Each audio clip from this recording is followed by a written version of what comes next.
Hi everyone, welcome. It's so great to see so many of you guys joining us. And just a reminder that this webinar will be recorded and posted onto our Instagram at Synthesis Publications. And in case you were interested, all of our information is already in the chat. I see a lot of people still joining, so we'll start in about a minute.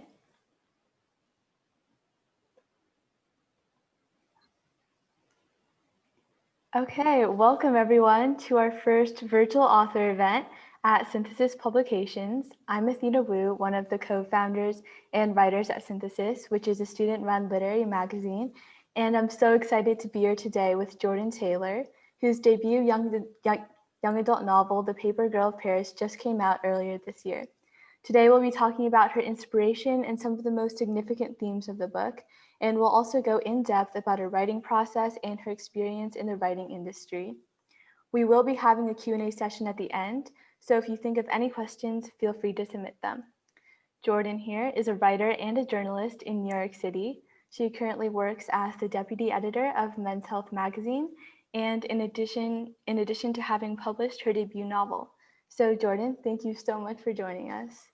Thank you so much for having me. I'm so excited to be doing this. And I also just wanted to say how impressed I am that you all got together and launched this amazing publication showcasing the work of really talented teens across the country. I think it's so incredible, and I'm very honored to be your first webinar guest. Thank you so much. We really appreciate it. For those of you who have not yet read The Paper Girl of Paris, first of all, I highly recommend it. I laughed, I definitely cried, and I could not put the book down. But for right now, we're just going to give like a brief summary without giving too much away. Jordyn, can you tell us a little bit of what your book is about?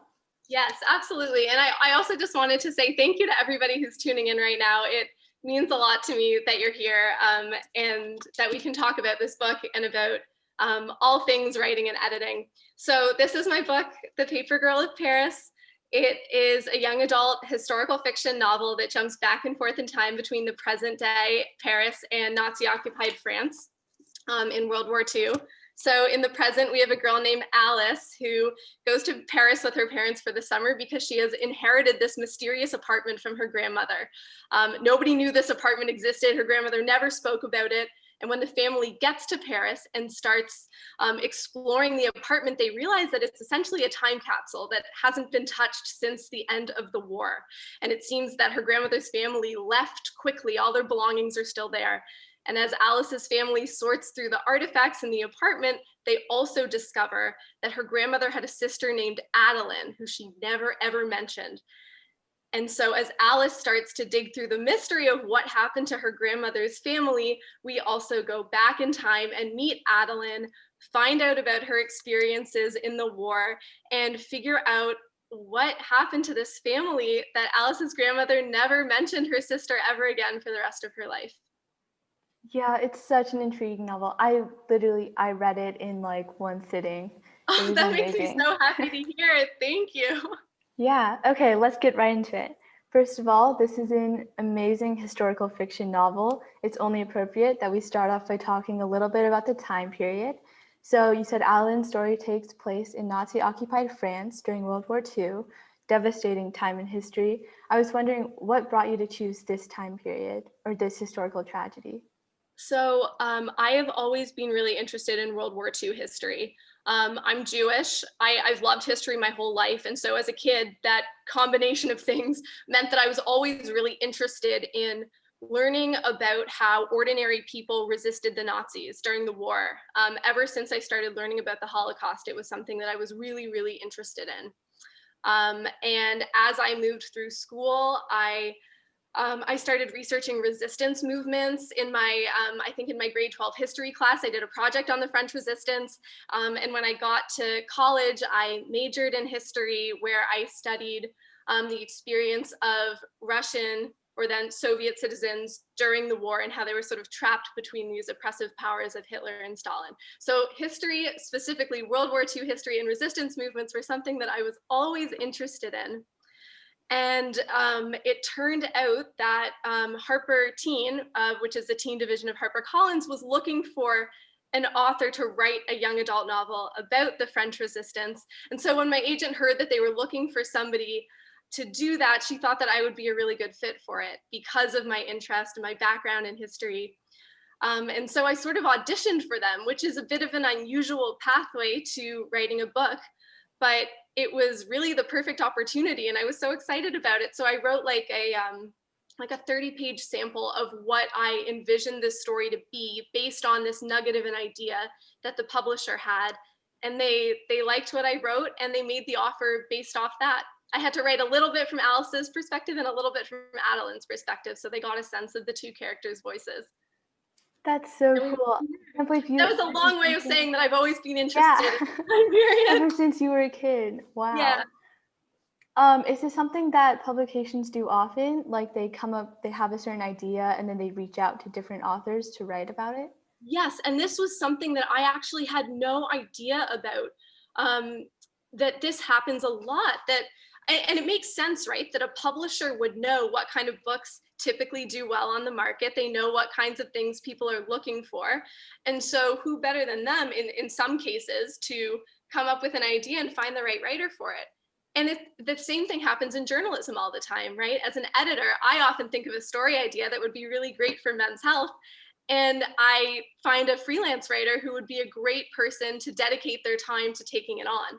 So this happens all across the publishing and the media industry. Sometimes editors are the ones who come up with an idea and they find the right writer to bring the project to life. Yeah, that's so cool. And since you have like so much background and like so much interest in this, what were your goals in writing this, or what were some aspects of World War II that you kind of wanted to convey to your readers that might not have been like taught in a history class? So when I think about the history classes that I took in high school and in college, the bulk of what we were learning was about the major forces at play, right? Like which country was invading which country and what were the world leaders doing and what were the big, ideas that people were getting behind. And we spent less time learning about the day-to-day life of ordinary people living under these circumstances. So that was really something that I wanted to highlight in this book, right? In a history class, I never would have learned about how people in Nazi-occupied Paris would have had to get food under a rationing system. I never would have learned about how they would have to survive on increasingly depleting resources, right? How they would have had to make clothes out of the parachutes of downed pilots from the sky. These are details that are so fascinating that I never knew before. And it was also an opportunity to highlight the incredible work of ordinary people in resisting the Nazis, which you also don't necessarily learn a lot about, right? Like we learn about how the Allied forces ended up victorious, but we don't necessarily know about the individual person who was printing anti-German flyers on a secret mimeograph machine in her basement, right? Like that we just know less about. So all of those things were really exciting to explore in this book. Yeah, and I think the fact that you put in so much detail about about the lives of the ordinary people, like how much research did you have to do for that? Because it really felt very authentic to me.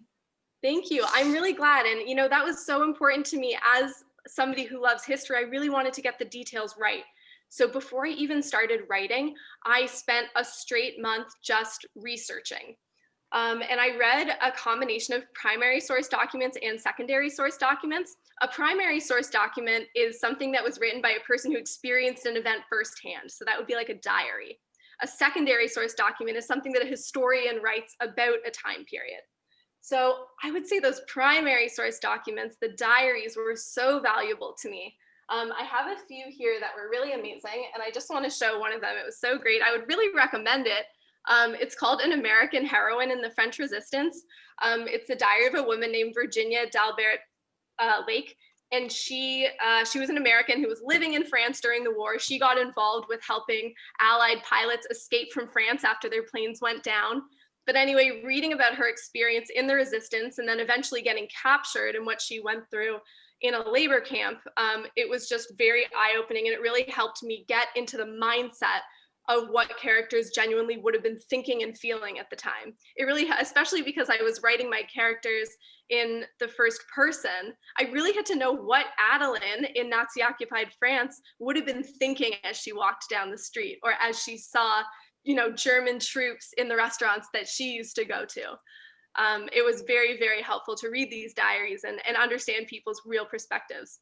Yeah, so it was not only accurate in like the facts and everything, but also accurate in like the emotions and how each person thought and Yes, reacted to this. yes. That's Oh, and the super facts, cool. I guess I didn't even talk about that, but there were so many things that I didn't realize I would need to look up as I started to create this world. I mean, I really had to know, realistically at this point in the war, given this family's socioeconomic status and access to resources, and what would they realistically have been eating on a Friday night for dinner? Like, these are the kinds of questions that I Yeah. had to ask, right? Like, if Adeline was putting on a jacket, like, would that jacket have had a zipper?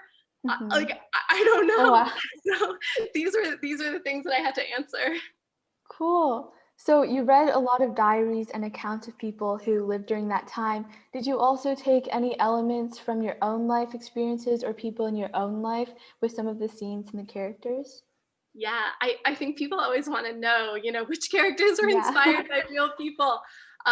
So one amazing thing that I learned in high school from my high school creative writing teacher, Mr. Reynolds, he gave us this exercise called observations. And the idea of observations was to go out in the world and just keep track of details around you that are striking in some way. It could be the way that somebody brushes their hair out of their face. It could be the way they tie their shoes, or the way somebody eats food, anything, any detail that's striking, and like file it away in your brain bank for when you are writing a scene and you want to make it feel more vivid. So I would say my characters aren't really based on full people. They're based on real things that I've observed just going about my life, like the way my husband sticks the tip of his tongue out between his teeth when he's really focused on something. You'll notice Paul, Alice's friend who helps her do research, he does the same thing when he's really focused. But even down to the way one of my characters in The Resistance cleans off wine glasses with the end of his t-shirt. That was just something I saw a bartender do one time, and I liked the way it looked. So yeah, I would say the characters are inspired by a lot of little details that I've observed over time, but are not full replicas of people that I know. Yeah, that's so cool. I never thought about doing that before, but it sounds like it's a really good way to combine like so many different elements from a lot of different people. Yeah, and sometimes a really striking detail can be the difference between a scene feeling believable or not, Yeah, or definitely. it's a detail that makes somebody remember the scene. Hmm. I also wanted to ask you, since there have been many historical fiction novels set during World War II, what would you say sets your book kind of apart from the rest? I don't think a lot of people know about what happened in France during the war. Um, I certainly didn't. I mean, growing up, I read a lot about the Holocaust. It was something naturally that I was interested in, but I think there are also a lot of books about the Holocaust, which is excellent because as time goes on, generations are less likely to learn about what happened. But I think it also is really interesting, in addition to learning about that, to read about what happened in France, um, and how the city, I mean, just imagine it. The city of lights that everybody thinks of Paris, you can picture it in your head. Imagine this city is completely overrun by Nazis, and all of a sudden, the French signs are in German. You have Nazi flags hanging around the city. You literally have a Nazi flag flying at the top of the Eiffel Tower. People's cars have been requisitioned, so the streets are empty. It's a different world. And it's a world that I never really read about in young adult novels when I was growing up. So and a lot of readers have told me since this came out, they said, I never knew how Paris transformed during the war. So it's cool to be able to shed light on this particular part of history that people maybe are less likely to have read about. Yeah, definitely. I learned a lot more about like the French resistance that it was super cool.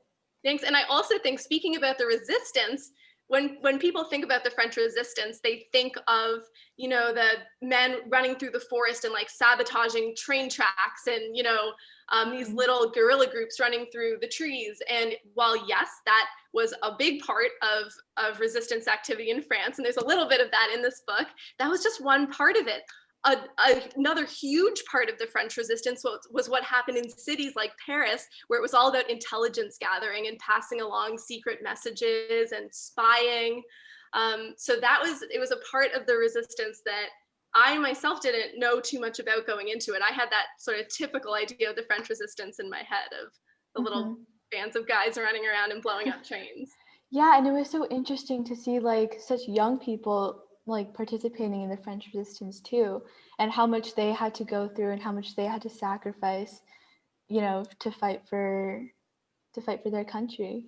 It's incredible. And like, reading diary entries from like 16-year-olds, 17-year-olds who were marching in the streets, it was very inspiring. But it also reminds me of, what's happening today, and seeing, Gen Z, seeing these teenagers being really active in resistance movements. There was sort of a parallel there that it was both, I think, learning about this time period, it feels really hard to believe that 17-year-olds were involved in this. But then I'm like, wait, if I look around, I think there's a little bit of that. There's a lot of that still happening today. Yeah. Yeah, I think with the themes of like oppression and injustice, we can definitely see a lot of elements that were in your story, unfortunately still happening in our world today. What kind of message do you think we can take from Alice and Adeline and apply it to what's happening now? So I was actually, I was really happy that my book came out when it did, which was, in May of this year. It was really at the height of national unrest. And I was happy to put out a book about resistance at this time because, looking at Adeline and Alice's stories without giving too much away, um, you can see that there are a lot of different ways um, to participate in activism, right? There's what Adeline does, which is getting involved in the resistance and literally putting her physical well-being on the line, right? And then there's what Alice does, and I know we'll talk about this a little bit later, but Alice has some difficult things going on in her family that require having some really uncomfortable conversations that people have been putting off for a long time. And, looking at what's happening in our world now, I'm saying this as a white person, right? It is easy for me to sit back and look at systemic racism happening in the world and say, this doesn't apply to me. I'm just going to wait for it all to be over, right? But to really be a good anti-racist, you need to think about how you can actively resist. And there are so many ways to do that, whether it's going to a protest or donating money or amplifying voices of people of color. Those were all things that were on my mind as this book was coming out in May of this year. Yeah, definitely. It's so important that we all, do our part to stand up against all the inequality that's been happening. You touched on Alice's family problems. So let's talk a little bit about that. I think what makes your book really special is the theme of mental health that you kind of included and Alice's mom's struggle with depression. I think you did a really accurate job of depicting what living with depression looks like, as well as showing how Alice deals with it. Because I could definitely see Alice becoming more vulnerable and emotional when it comes to her mom. And I was wondering what prompted you to include this theme? So I knew going into this project that it was going to be a book that jumped back and forth in time. And so I knew that you have Adeline's story in the past and you have Alice's in the present, and they really, for the story to work, they had to parallel each other in some way, right? And so I had to ask myself, you have Adeline, who is this resistance hero. What could Alice's narrative be? What is her journey that is distinct from Adeline's, but still feels significant, right? That almost anything next to the heroics that Adeline does feels insignificant. And so I was trying to think, if the message of the book is the importance of standing up for what's right, even when it's hard to do, what could Alice be facing in her life that would help that theme carry through? And we toyed around with like a few different possibilities, like maybe it's standing up to like a bullying situation at her school, but just thinking about like, even though obviously it's a major problem, it still didn't feel like it carried enough weight to stand up to what was happening with Adeline.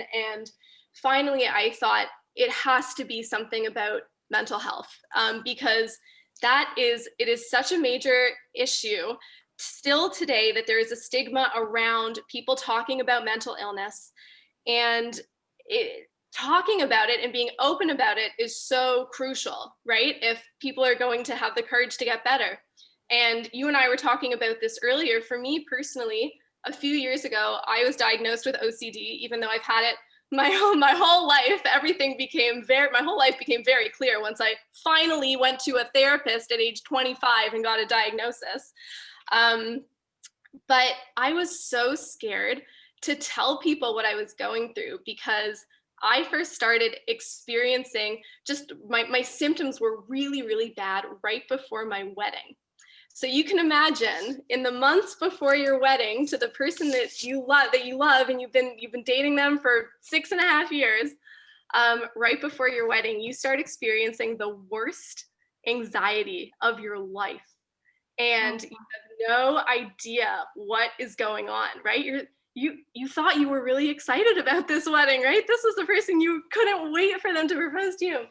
And so I was so terrified to talk to anybody about what I was going through, because I was scared they were going to say, maybe you don't actually want to get married.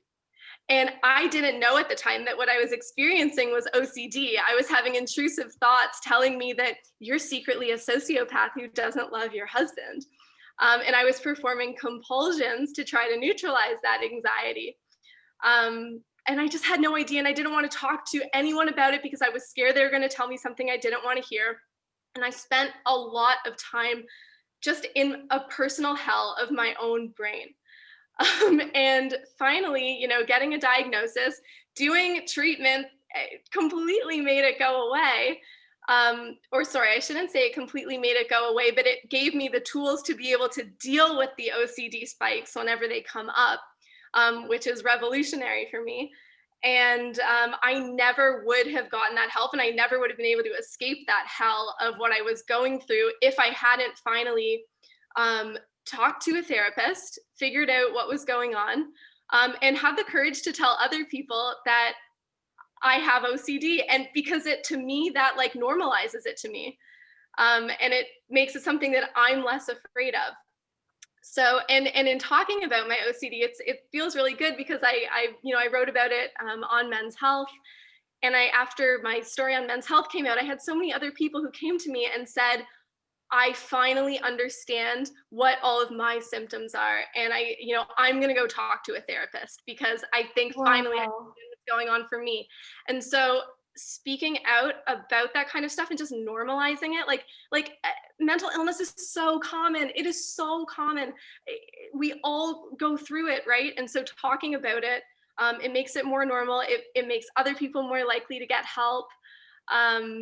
I have really just rambled right here, but it is so important. And that was, to bring this all back to the Paper Girl of Paris, that was the story that I wanted to tell for Alice, because I thought that it would really complement Adeline's story nicely. It would still shine a light on the importance of speaking up for what's right, even when it's hard to do. This happens all the time when there's mental illness in families, right? You have a lot of well-meaning people who want to say the right thing. They want to help their family members out, but sometimes they just don't have the right words to talk about it. So, but you got to do it. So, yeah. So I was really, really happy to tell that story.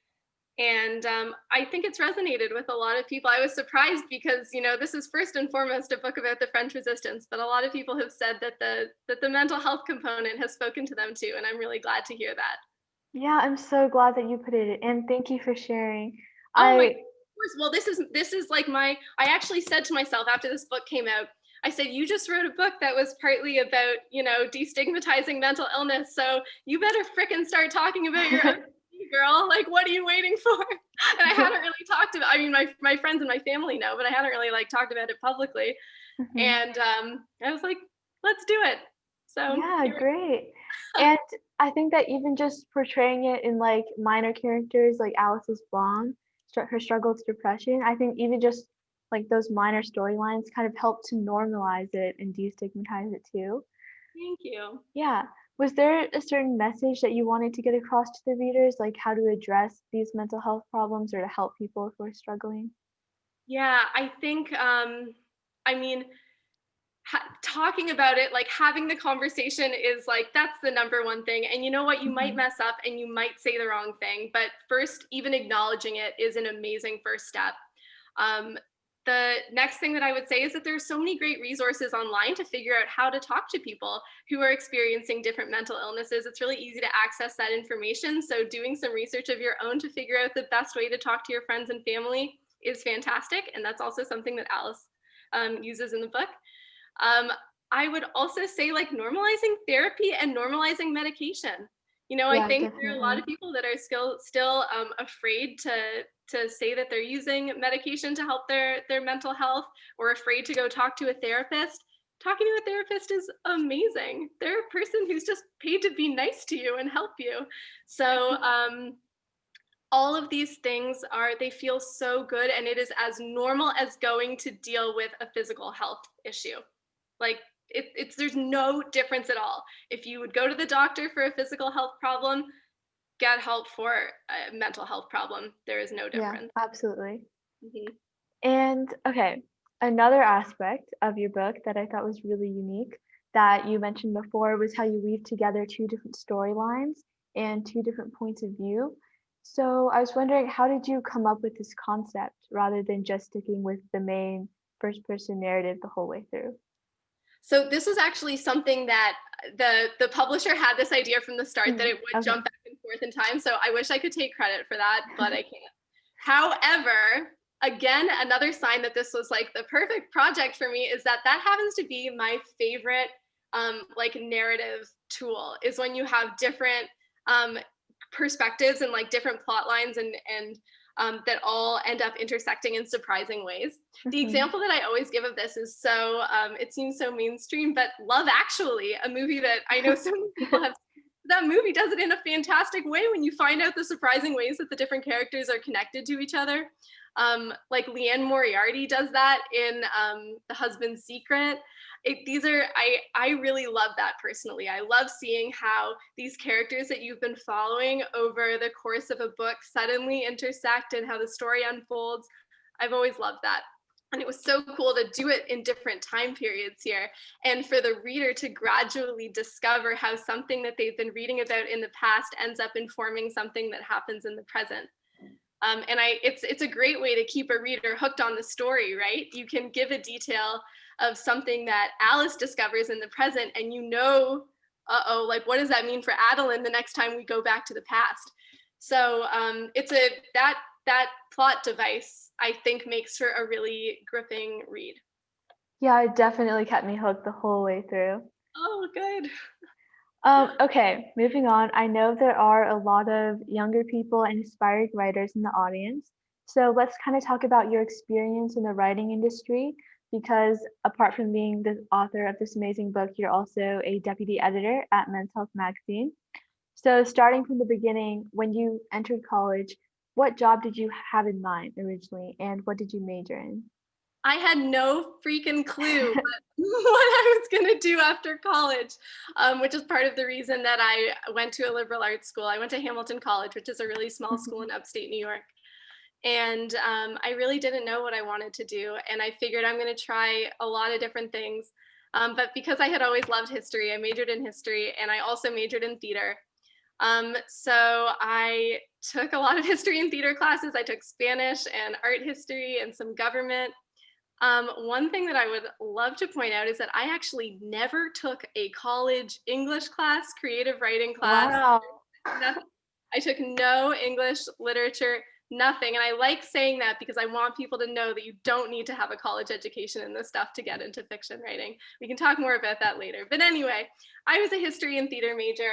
I was, in my junior year, I was like, all right, you got to start thinking about what you're going to do after graduation. And it was especially important for me to have a plan because, as you maybe have heard from my accent, I'm from Canada. And I knew that if I wanted to stay in the US and continue to work here, I would need a full-time job to sponsor me for a work visa. So I really had to think, okay, what job makes sense for me, where I would be able to, work full time and get this visa sponsorship. So I couldn't really see myself as a historian. I didn't really know like what that looked like for me. Even though it's something that I've always loved, I didn't know if it made sense as a full-time job. I certainly was not going to go the route of, moving to New York and being an actor. So I realized as I thought about all the things that I really, really liked to do and what I felt my strengths were, journalism made a lot of sense to me because I loved to write. Even though I didn't take writing classes, I did a ton of writing in my history classes. So I loved to write. I loved to research. I loved to tell stories, and I loved to communicate with people. I loved talking to people. And so when I thought about all of these things that I loved to do, journalism like materialized out of the heavens as something that, seemed like a really good fit.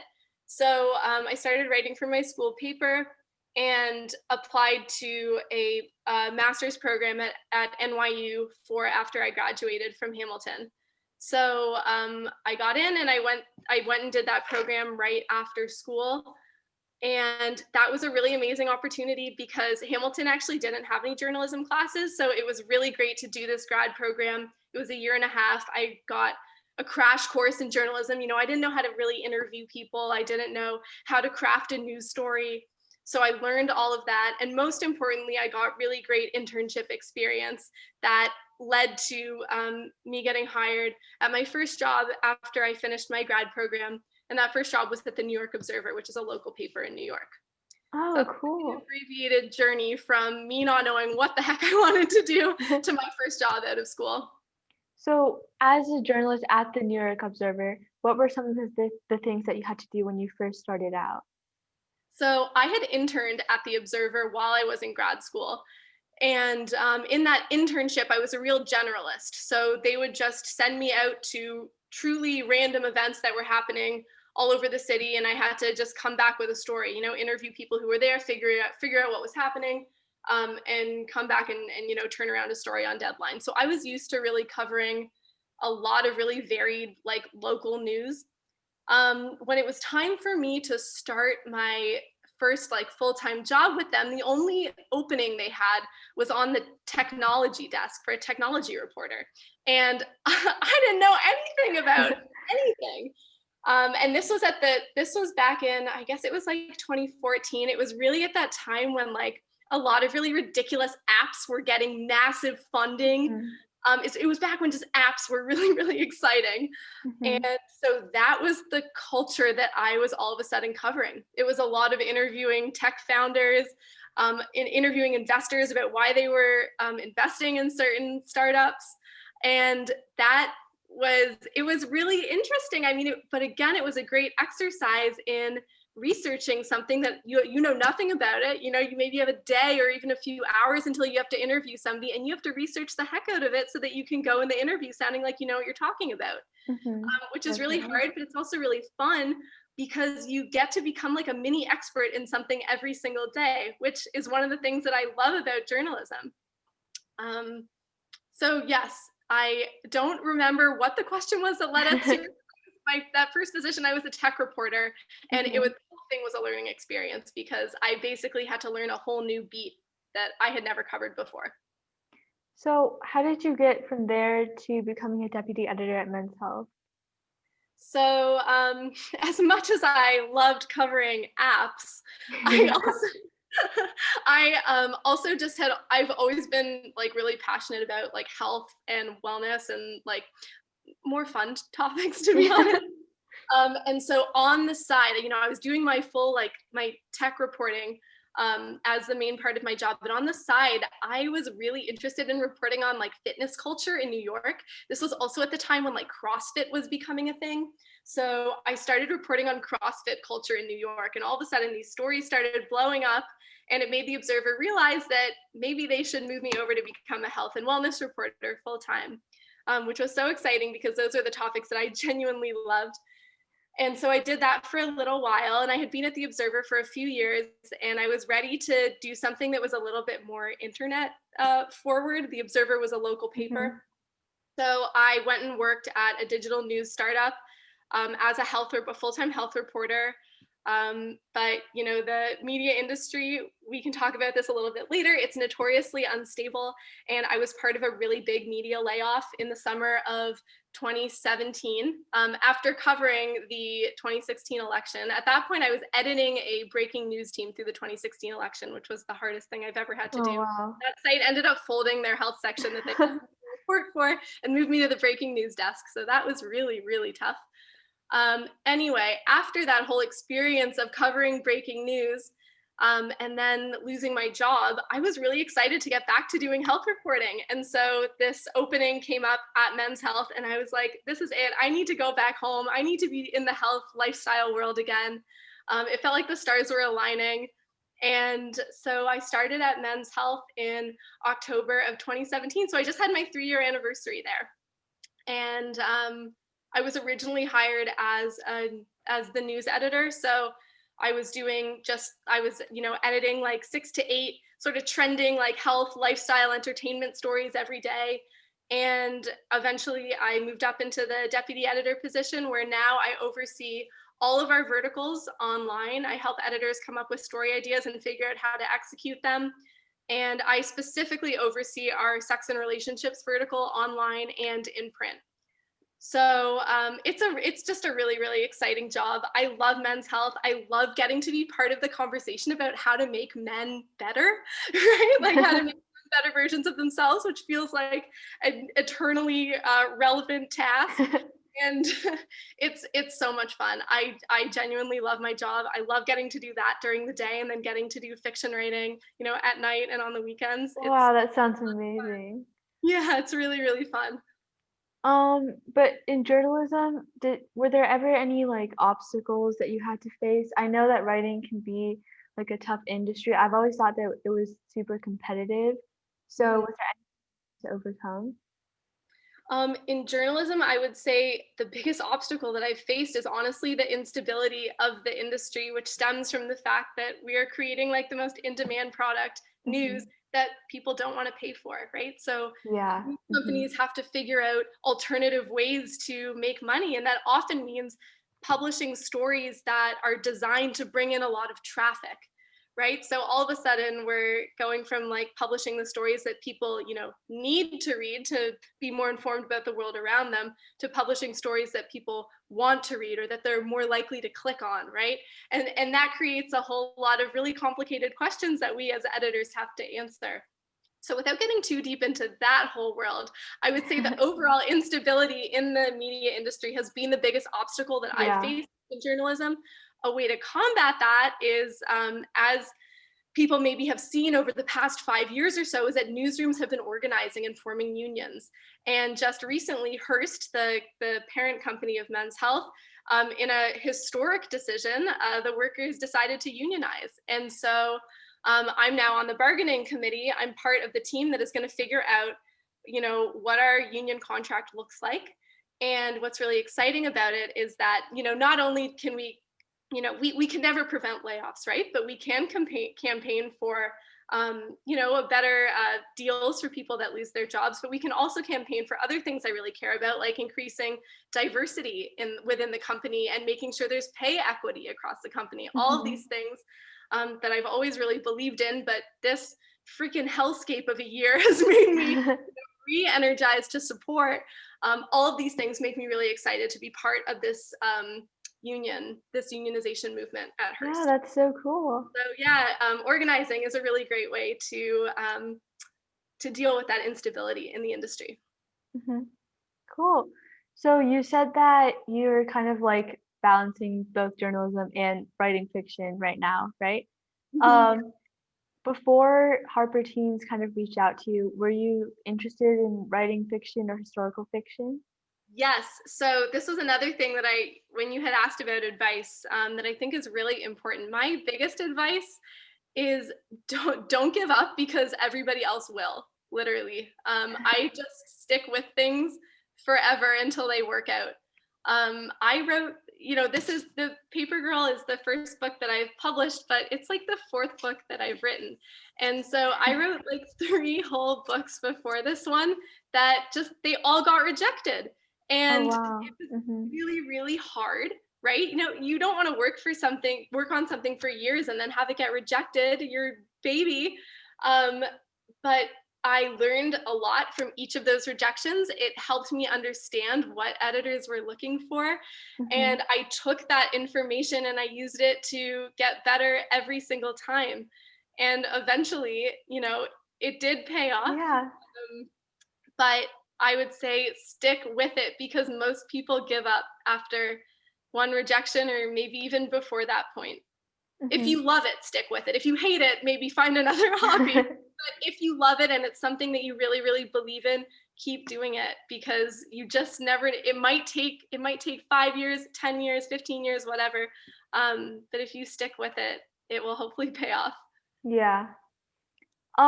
So did you I know that you have an agent, right? Like a literary agent. What are Mhm. some tips on finding a good agent to kind of work with that can help you?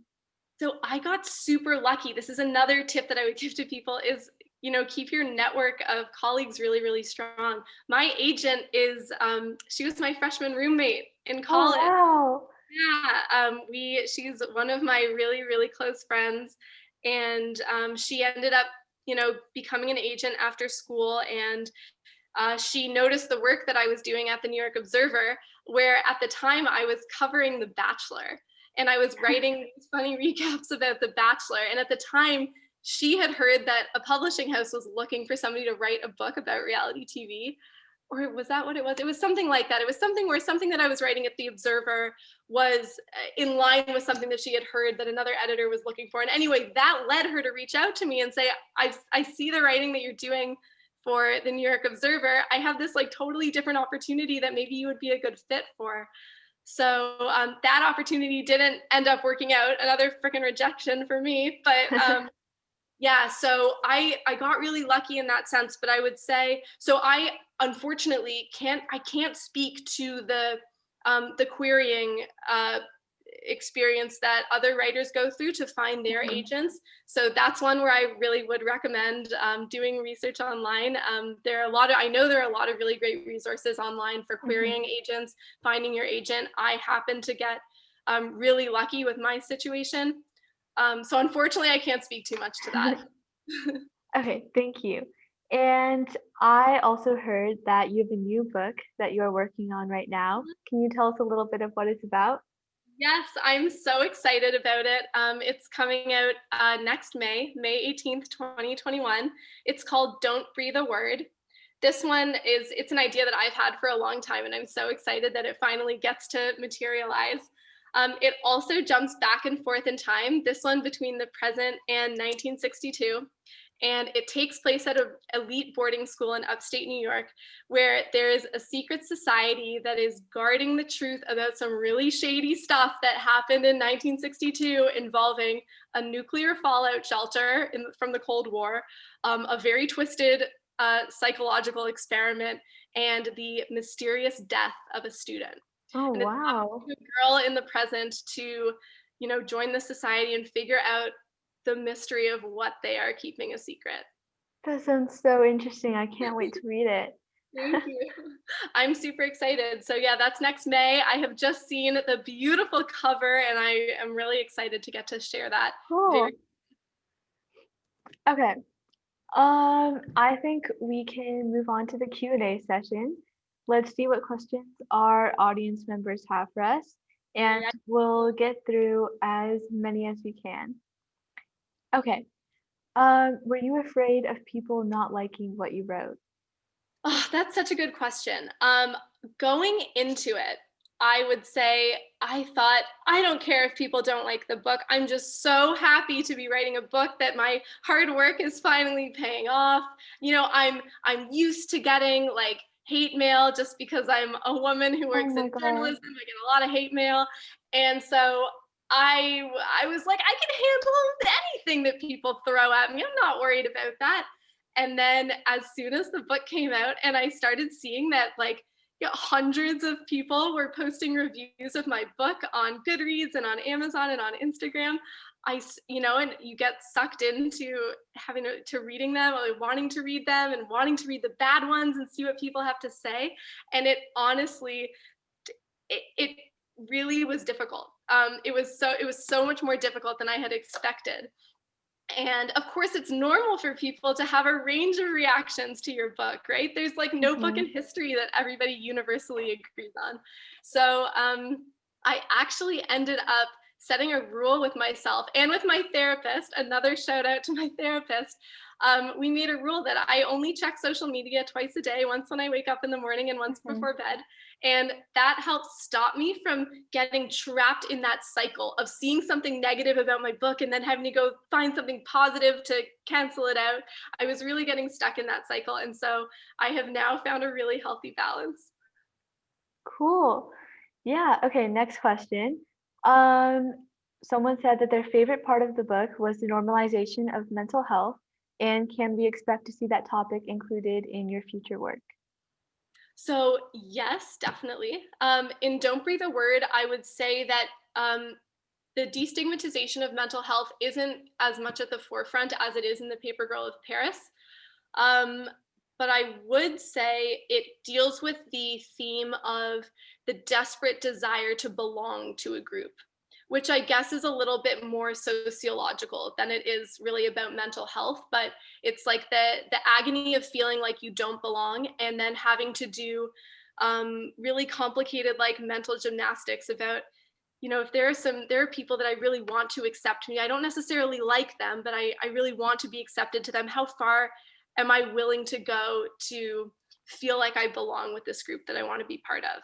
So I would say it's not as big of a part in Don't Breathe a Word, but I am working on another project that I am really, really excited about that will very directly deal with mental health, and we'll see where that goes. It's just something that I'm doing for fun right now, and maybe it'll amount to something and maybe it won't because rejections happen. But I can say I am working on something mental health related that I'm really hopeful about. Cool. Okay, Jordan, what lessons have you learned from writing your first book that you're going to apply to writing your second book? Oh my goodness, that's a really good question. Let me think about it for 1 second. Oh, you know what? I feel like I one is an example of how this happens. I sometimes, okay, when I was writing Don't Breathe a Word, I sometimes this feeling would come over me where I would say, like, I'm the worst writer who's ever been born. I can't do this. Like, who do I think I'm kidding? Who am I trying to fool? Like, this plot doesn't make sense. It doesn't work. Like, this is so bad. I'm doing such a bad job with descriptions. All of these classic, like, negative thoughts that come into my head. And I remember I had to ask my husband, I said, did I have these thoughts when I wrote Paper Girl, this book that I'm so proud of and that I love so much? And he was like, yes, you ask those same questions every single day. So it was a really good reminder to me that even when you're doing something that is good and exciting and that you end up being really proud of, those kinds of like negative thoughts are normal, and they don't mean that your next book is doomed to fail. So it was really helpful to look back at the emotional experience of writing Paper Girl and how I dealt with that negative stuff, but the end result was really positive. And then apply it to Don't Breathe a Word and say, you know what? It's normal that I'm having these negative thoughts right now, that I'm asking myself these questions. It's all going to work out okay. It's going to be Yeah. fine in the end. And this book is good, and you don't need to worry about it, even though you're being hard on yourself right now. That's great advice. Kind of similar to that, how do you deal with writer's block? So I think there are like, I feel like I experience two different kinds of writer's block. One of them happens when the story isn't working. Mhm. When I've maybe misunderstood what a character's motivation is, and so I can't figure out like what they should do next. And when that happens, it usually means that I have to scrap the scene altogether because Mhm. literally what I'm doing does not make sense given the given who the character is and what their goal is. I really rely heavily on a 4-act structure. And so when I experience that, I usually go back to the drawing board and I look at all of my moving pieces. I figure out, okay, where does the climax have to be? Where does the low point have to be? Where's my inciting incident? And how do I make sure that my characters are staying on that track? So if it's that kind of writer's block, I go back to my drawing board, and I wish I had it with me here, but with each of the books, I really map out those 4 acts in Mhm. what end up looking like serial killer notes. Um, and so that kind of writer's block, I go back to the drawing board and usually rewrite the scene and remind myself, yeah, what are the characters' motivations? What are they trying to do here? And how do I translate that into how they behave in this scene? The other kind of writer's block is like my brain is just tired. And Yeah. yeah. And so for that one, what I like to do is change locations. I'll go from here. I'm at my writing desk right now. I'll, go to the coffee shop across the street. Sometimes I will literally just take a shower. I find that sometimes just stepping away from the computer and doing Mhm. something where I don't need to use my brain at all, a lot of times like ideas will just materialize. A lot of ideas come in the shower actually. And it's also really important to set aside times when you are not going to write and you're just not even going to think about writing. So that could be like 2 hours at night where you're going to read a book or you're going to draw or you're going to do whatever it is that's relaxing to you because you have to be able to unplug and give your little brain a break. Yeah, I think I could definitely use some of that advice. Um, okay, next question. What was your favorite scene to write? And was there also any scene or character that gave you a particular trouble?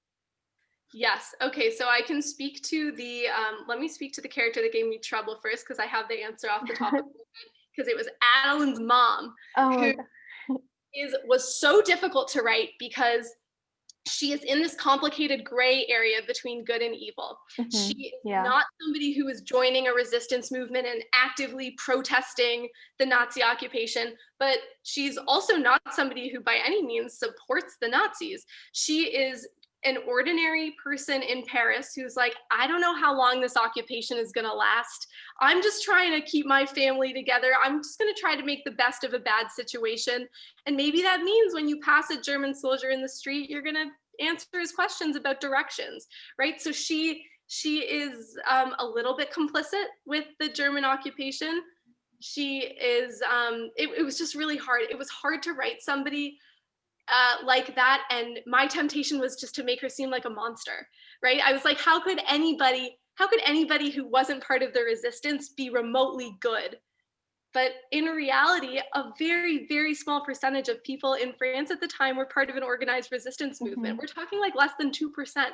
The vast majority of people were like Adeline's mom, who genuinely had no idea how long this was going to last. And they were like, we're just going to wait and see what happens and kind of do nothing and make the best of it.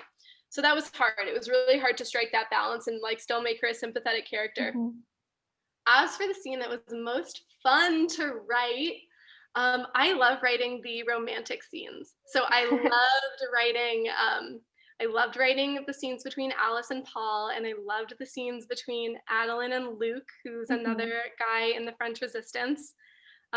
Those were a lot of fun. I don't want to spoil anything. Like, there are Yeah. scenes that I really love to write, like toward the climax, but I don't want to give anything away. Mhm. Cool. Okay, so someone is an aspiring writer and they have an idea but are unclear on how to start writing. So, how would you tackle your first few sentences? Or do you start like from the start, middle, or end? Or what's your process? So different writers will answer this question really differently. I am the kind of person who needs to have the whole story mapped out before I even begin. So I go back to my 4-act structure and I plan the whole thing out. That gives me a lot of confidence as I move forward that I won't write myself into a corner and then end up having to go back and start all over again. However, there are other writers out there who will just start, they'll have an idea and they'll just start writing and see what happens. And there are like benefits to both of those methods. So I don't want to say one is better than the other. I know that doing that more organized structure works really well for me, but I think some people find that kind of like trapping in a way. So I would explore both of those options and figure out what works best for you. But as for writing the first sentence, read your writing out loud. I do that is advice that I give to people with like fiction writing and with journalism, with any kind of writing. Read your writing out loud, because if the words sound awkward when they're coming across your tongue, they're going to be awkward for somebody to read. So do that with any, I mean, don't just do that with the first sentence, do that with everything you write. But I think that that can really help to create a super striking first sentence. Mhm. And okay, next question. Someone asked, are you doing anything differently in your writing process for your second novel that you didn't do for the Paper Girl Fairs? You know, I didn't have to do quite as much research, quite as much historical research for this one. I did have to Mhm. do a lot about nuclear fallout shelters. What happens in the past, in the 1962 portion of the book, and this is something that is based on real stuff that happened, was that during the Cold War, at the height of tension between Russia and the U.S., these fallout shelters were built underground under buildings, and the idea was that if a blast happened far enough away that you weren't killed in the actual dropping of the bomb, that these shelters could provide you protection from the harmful radiation that would come from the bomb.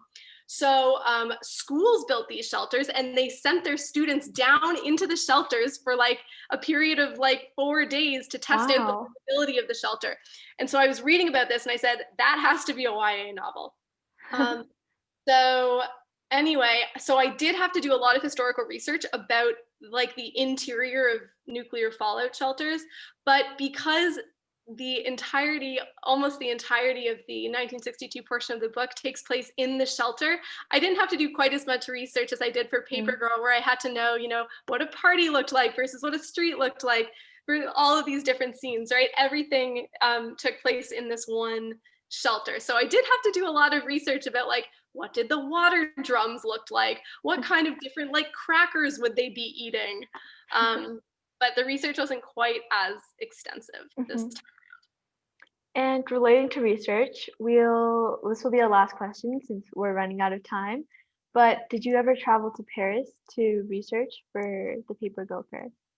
Yes, so I've been to Paris twice. I went once when I was around Alice's age, actually. I went with my mom. And so when I was writing Alice, it was really cool to remember the feeling of Mhm. being, 16 or 17 and going to Paris for the first time and being like mesmerized by how fashionable everybody was and how delicious the food was and just how like romantic the city felt.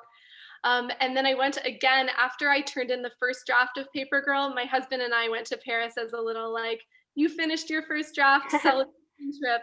And it was really, really helpful to be there in person. Before I, moved forward with revising the first draft, it was really helpful to go there and actually walk the streets that my characters were walking and pick up on little details that I wouldn't have seen on Google Maps Street View, which, by the way, is Mhm. another great tip if you're writing a city that you haven't been to.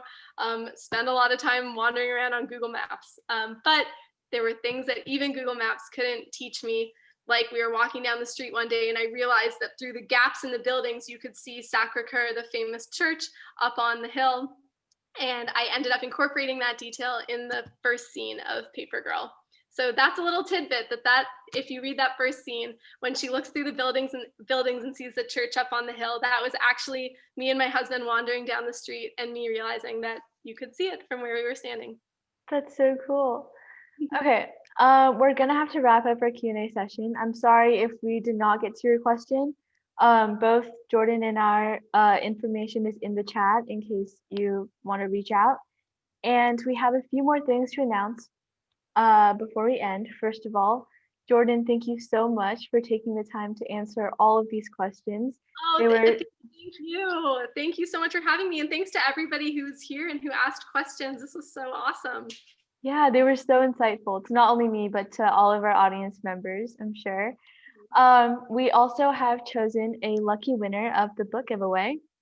So out of everyone who registered and came to the webinar today, thank you so much. And we have randomly chosen one of you to receive a free copy of Jordyn's book, The Paper Girl of Paris. And the winner is Erin Butler. So if you could send an email to athena.wu@synthesispublications.org with your address, we will send you the book right away. And my email is in the chat. And before I end the webinar, another thank you to Jordyn. And Synthesis will be hosting more webinars like this in the future, as well as other book club events. So if you enjoyed today, make sure to share with your friends and family, and stay tuned by subscribing to our newsletter on our website at synthesispublications.org. So thank you everyone so much for coming, and thank you, Jordyn, again. Thank you. Thanks, everyone.